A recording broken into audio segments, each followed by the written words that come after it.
हवन धुन गुजरई स्वाहा स्वाहा, हवन धुन गुजरई स्वाहा स्वाहा।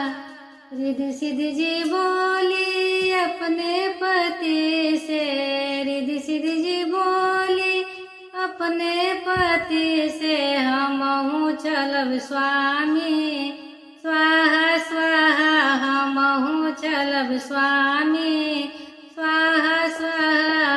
हवन धुन गुजरई स्वाहा स्वाहा, हवन गुज धुन रई स्वाहा स्वाहा।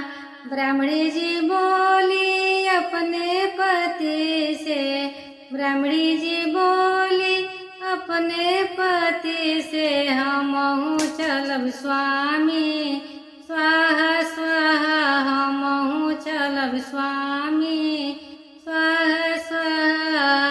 लक्ष्मी जी बोली अपने पति से, लक्ष्मी जी बोली अपने पति से, हमहु चलब स्वामी स्वाहा स्वाहा, हमहु चलब स्वामी स्वाहा स्वाहा।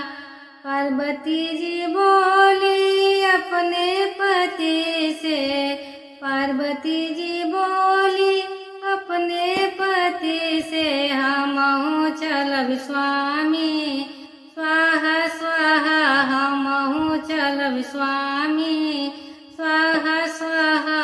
हमन गुज धुन रई स्वाहा स्वाहा, हवन धुन गुज रई स्वाहा स्वाहा। लक्ष्मी जी बोली अपने पति से, लक्ष्मी जी बोली अपने पति से, हमहु चलब स्वामी स्वाहा स्वाहा, हमहु चलब स्वामी स्वाहा स्वाहा। हवन धुन गुज रई स्वाहा स्वाहा, हवन धुन गुज रई स्वाहा स्वाहा।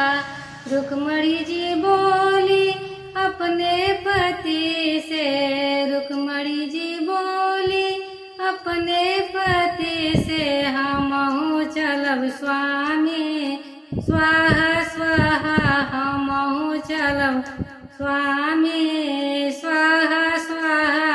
हवन धुन गुज रई स्वाहा स्वाहा, हवन धुन गुज रई स्वाहा स्वाहा। धन्यवाद दोस्तों।